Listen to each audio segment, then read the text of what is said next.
When you hear Kama Sutra, what immediately comes to mind? For most people, it's probably, well, just one thing. Right.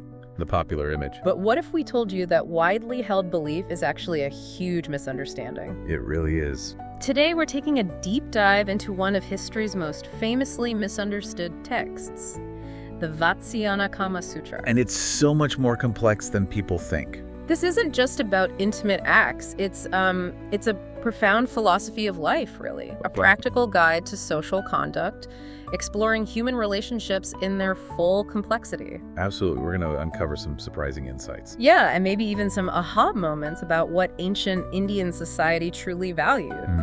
Our mission is to extract the most important nuggets of knowledge from its historical context, its philosophical underpinnings, and its practical advice. Always focusing on what's truly important and why it matters. And maybe most surprisingly, we'll see how Vatsyayana himself sets a kind of moral compass for this guide, even condemning certain practices. Okay, let's unpack this. Exactly.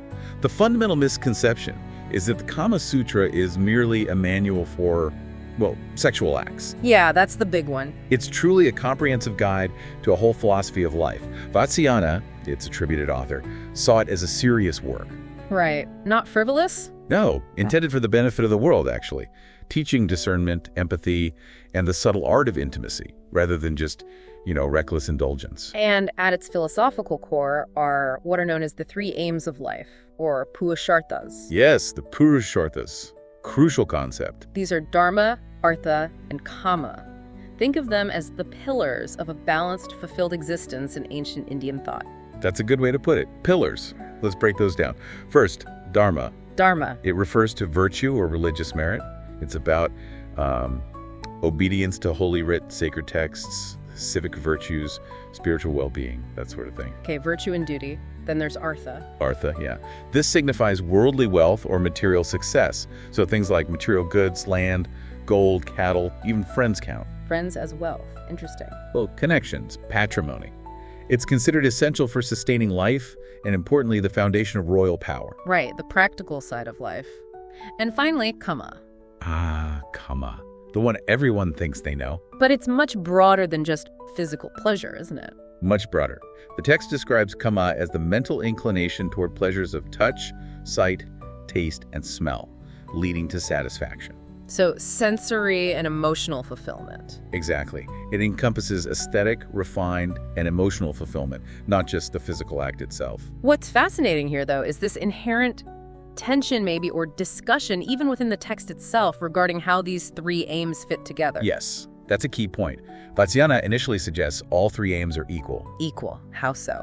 He suggests they should be pursued successively. He says something like, during the 100 years of his life, a man must pursue the three aims successively without one being prejudicial to another. So cycle through them, don't let one mess up the others, seems balanced. It does, but then other verses present some ambiguity on the hierarchy. Ah, okay. What? Well, some suggest artha wealth is more important. They say money is the basis of royal power, and it is the means of realizing the three aims. Makes practical sense, I suppose. You need resources. But then others argue dharma virtue is the most important, claiming virtue more important than success and fortune. So the text itself contains this debate. Virtue versus wealth versus pleasure. Precisely. It encourages you, the reader, to critically think about your own priorities. So it's not giving one simple answer. No, definitely not. If we connect this to the bigger picture, it's about careful consideration and understanding how these elements interact in a person's life, not a rigid hierarchy. And Vatsyayana's ultimate message, then? What's the takeaway? It's very clear. The work is not to be used merely for satisfying desires. That's crucial. Okay. An intelligent and knowing person attending to dharma, artha, and kama, but without becoming the slave of his passions. The key is moderation, control. Exactly. That person will obtain success in everything. It's about mastery, not indulgence. Right. We've unpacked its philosophical heart, which is already much deeper than expected. But where did this incredible multi-layered text actually come from? Let's trace its origins. Good idea. So, the Kama Sutra is attributed to an Indian philosopher named Vatsyayana, believed to have lived somewhere between the 1st and 6th century AD, likely while leading the life of a religious student, maybe in Benares. A religious student writing this? Interesting. And it's fascinating to note, this wasn't an entirely new creation from scratch. Oh, so he wasn't the original author of all the ideas? Not entirely. Vatsyayana built upon centuries of wisdom. He was synthesizing earlier even more massive works. Like what? Works from figures like Prajapati, the Lord of Creatures, and Nandi, a disciple of Mahadeva, who apparently compiled a Kama Shastra in 1,000 chapters. Oh, 1,000 chapters. Wow. Yeah, then others like Shvetaketu and Babravya apparently abbreviated and organized it. Vatsyayana then synthesized the summaries. So he was standing on the shoulders of giants, bringing together this rich body of knowledge into one, presumably more accessible text. Exactly. A grand editor, you could say, compiling and refining. And this wasn't happening in a vacuum, right? Were there other similar texts around? Oh, absolutely. There were many other contemporary Indian works on love and related subjects, things like the Ratirahasya, the Panchasakya, Smar Pradipa. So it was part of a whole literary tradition. A very rich and extensive one, exploring these themes. It shows this was a serious area of study and writing. And how did it get into English? That must have been a challenge. It was, yes. The translation we often rely on was made much later, with the help of pundit scholars and, crucially, a commentary. A commentary. Yes, called the Jayamangala by Yashatara, likely written between the 10th and 13th centuries AD, found in a king's library, apparently. It helped interpret the original text. Okay, so that gives us the history. Right. What about the structure of the Kama Sutra itself? How is it laid out? It's divided into 7 main parts, which really highlights its vast scope. 7 parts. What do they cover? Well, there's an introductory part, then sections specifically on sexual union, which is the part people focus on. Right. But then it goes into about the acquisition of a wife, about the wives of other people. Wait, wives and other people. We'll definitely need to come back to that one. Oh, yes. Then about courtesans, and finally, on the means of attracting others to oneself. See, that alone shows it's far more than just, positions. Absolutely. The whole thing comprises 36 chapters and 64 paragraphs. It's quite systematic. Well, and within that structure, here's where it truly redefines Kama beyond anything you might imagine. The 64 arts. The Chatushashti. Yes, this is one of the most fascinating aspects. 64 arts. When you hear what they include, I think you'll be just as surprised as I was. Why 64? It's apparently called 64 because it contains 8 main subjects, each with 8 specific kinds or branches. Okay, 8 times 8. Makes sense. But what are these arts? Well, this raises that important question. Why would all these seemingly disparate skills be grouped under arts of love, or Kama? Exactly. What's the connection? If we connect it back to that bigger picture, it shows that Kama wasn't just instinct. It was seen as a cultivated art. Something requiring skill and practice. Yes, demanding intelligence, creativity, social grace, the whole package. Okay, give us some examples. What kind of skills are we talking about? Beyond the obvious ones, maybe. Sure. Obviously, you have singing, playing musical instruments, dancing. Those fit easily. Right, performance arts. But then writing, drawing, tattooing, arranging flowers, coloring teeth or hair or nails. Coloring teeth. Wow, okay. Bed making, playing music on water-filled glasses like a glass harp. Painting, perfume making, knowing about proper dress. It's getting broader. Proper dress makes sense for attraction, I guess. Then magic or juggling. Magic and juggling are among the 64 arts of love. Seriously. Seriously.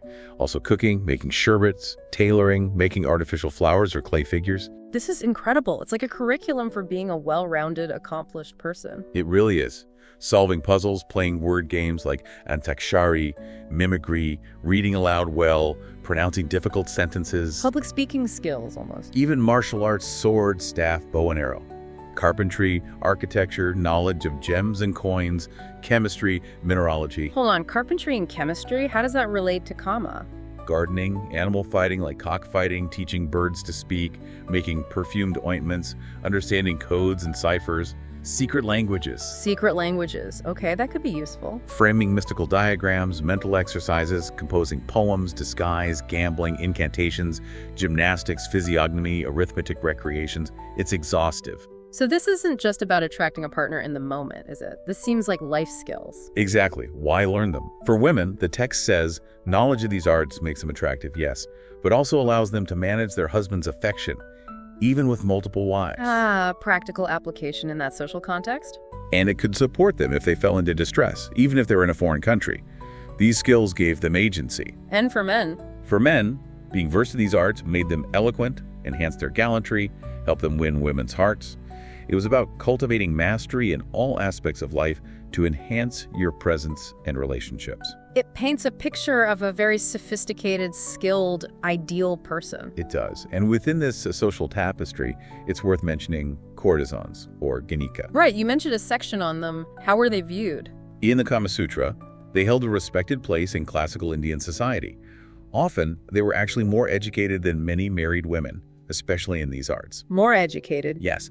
A Ganika was considered a public woman of high quality, skilled in the 64 arts. They received a seat of honor, respected by kings and learned men.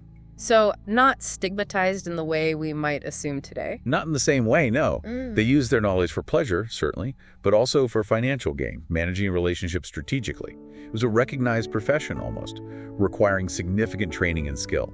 Fascinating social dynamic. Okay, let's shift gears a bit and move into the more intimate aspects discussed in the text.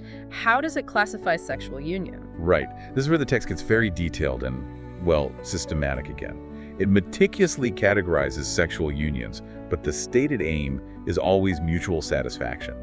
Mutual satisfaction? That seems quite progressive. How does it categorize things? It uses a few dimensions. First, physical dimensions. Men are classified as hare, bull, or horse, based on the size of the lingam. Okay.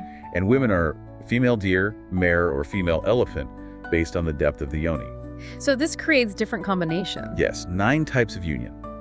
The text suggests equal unions like hare with deer or bull with mare are best, while the extremes, like horse with deer, are considered the least compatible or worst. Interesting. What other dimensions are there? There's also classification based on the force of passion or desire. For both partners? Yes, both sexes are described as having small, middling, or intense passion.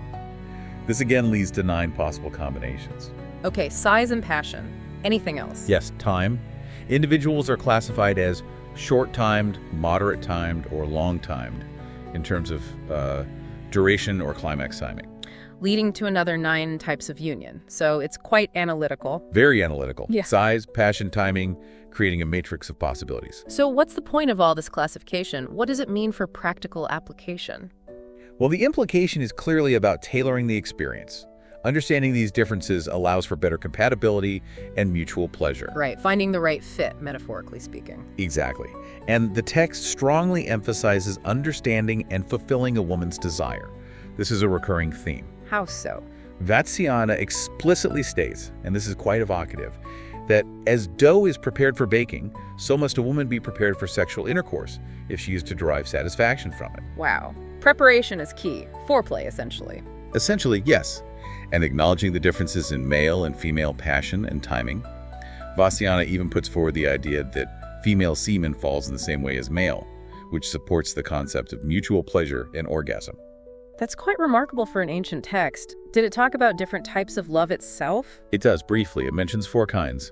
Love acquired by habit, love resulting from imagination, love from belief, and love from the perception of external objects. Bit philosophical there. And shifting to courtship and building confidence, how did it advise approaching someone? Here again, it emphasizes tenderness over force. The text strongly cautions against forcible approaches, especially with women who are but slightly acquainted. Why? What's the warning? It warns that such approaches might make women become haters of sexual connection and sometimes even haters of the male sex. So gentleness is paramount. That sounds like sound advice even today. What about after marriage? Interestingly, after marriage, couples are advised to abstain from sex for the first 3 days. 3 days? Why? Perhaps to build anticipation or focus on other aspects of bonding first. The text advises the man to start by speaking softly, embracing gently, offering tambula that's betel nut and leaves, a customary offering gradually building trust and comfort. A slow, respectful build-up? Precisely. And related to this, the text mentions different forms of marriage. The Gandharva form, which is based on mutual consent and love, is particularly esteemed. Mutual consent and love. Yes, it's praised for fulfilling the object sought for, bringing happiness with less trouble than other forms. Okay, so we've covered the philosophy, the history, the arts, the intimate classifications. What about the broader social context? Relationships, roles, ethics. Yes, the Kama Sutra provides a fascinating window into that as well. For instance, it gives a detailed guide for the virtuous woman or wife. What were her duties according to Vatsyayana? Quite extensive. She's expected to be devoted to her husband as if he were a divine being. Wow, okay. High standard. And to meticulously manage the household. This includes cleaning, maintaining the garden, performing sacrifices, showing reverence to household gods. So domestic and religious duties. Yes, and her conduct extends outward too, towards her in-laws, her husband's friends, even the servants. Financial management is key too. Financial management. Regulating expenditure according to profit. Preparing things like ghee, oil, sugar at home, spinning, weaving, overseeing fieldwork and flocks. She sounds like a household CEO. In many ways, yes. And even caring for various animals kept around the house: rams, cocks, quails, parrots, monkeys, deer. Quite the manager. What about when the husband was away? During his absence, she should wear auspicious ornaments, observe fasts, generally stay home, and then welcome him back wearing simple, ordinary clothes to show her modest, virtuous life while he was gone. It paints a very specific picture of the ideal wife's conduct. What about societies where polygamy was practiced? Did it address that? It did. The text provides explicit advice on how elder and younger wives should interact. Really? How should they interact? For example, the elder wife is encouraged to help the younger one adorn herself and receive the husband's favor. She should act generously. And the younger wife? The younger wife is expected to treat the elder wife respectfully, almost like a mother, trying to maintain harmony in the household. Harmony seems to be a goal. Now, Yeah. let's get back to that section on wives of other people. That sounds potentially problematic. It does, and it's one of the more controversial sections, certainly. It delves into what might be called the art of seduction in that context. But wasn't the focus earlier on dharma, on virtue? How does this fit? That's the tension. The text describes reasons for resorting to wives of other men, and this is a crucial qualifier always for special reasons, not for mere carnal desire. The special reasons, like what? Things like taking revenge on an enemy, obtaining wealth, getting oneself out of danger, or trying to influence a powerful husband through his wife. So it's framed as strategic, almost political maneuvering, not just casual affairs. That seems to be the framing, yes. A strategic social maneuver, often for power or gain, rather than just raw desire. Still feels ethically tricky. How does it suggest going about this? It details who supposedly succeeds with women, like those skilled in the science of love, good-looking men, liberal men, and which women are considered easily gained over, like those neglected by their husbands or vain women. It gets quite specific about the psychology. Very specific. And methods of acquaintance and gaining affection are outlined, often involving subtle physical contact, maybe feigning illness to gain access or sympathy. And didn't you mention a go-between? Yes, the crucial role of a go-between, usually a trusted female confidant of the target woman. This person would subtly disparage the woman's current husband and praise the man seeking her affection. Wow, quite the calculated operation. What's fascinating, or perhaps unsettling, is the level of social engineering described. It delves deep into the psychology of relationships, even illicit ones, portraying them as a complex dance of power and persuasion. Which brings up that big question again. Does the Kama Sutra actually endorse all of this? Is it saying this is okay to do? And this is where Vatsyayana's own ethical stance comes in, which is often overlooked. Crucially, the answer is no. It doesn't endorse everything it describes. How does it make that clear? Vatsyayana explicitly cautions against practices he considers painful, barbarous, and base. He doesn't shy away from citing negative examples. Like what? He gives severe historical examples. A king of Panchalas who apparently killed a courtesan named Madhavasena during Congress, and another king, Satakarni Satavahana, who killed his queen Malayavati using instruments. Good grief. That's brutal. Absolutely. And Vatsyayana calls these local peculiarities and deems them unworthy of imitation. He condemns them. So he describes things that happen but warns against the harmful ones. Exactly. Similarly, remember the section on how kings might gain access to other men's wives? Yes, for strategic reasons. Even after detailing those methods, the text concludes with a very strong moral statement. What does it say? It says, a king who has the welfare of his people at heart should not, on any account, put them into practice. A clear prohibition for rulers, then. Yes, and it advises the king to conquer the 6 enemies of mankind. Which are? Lust, anger, avarice, spiritual ignorance, pride, and envy. The classic vices. So it's definitely not a free-for-all guide to hedonism.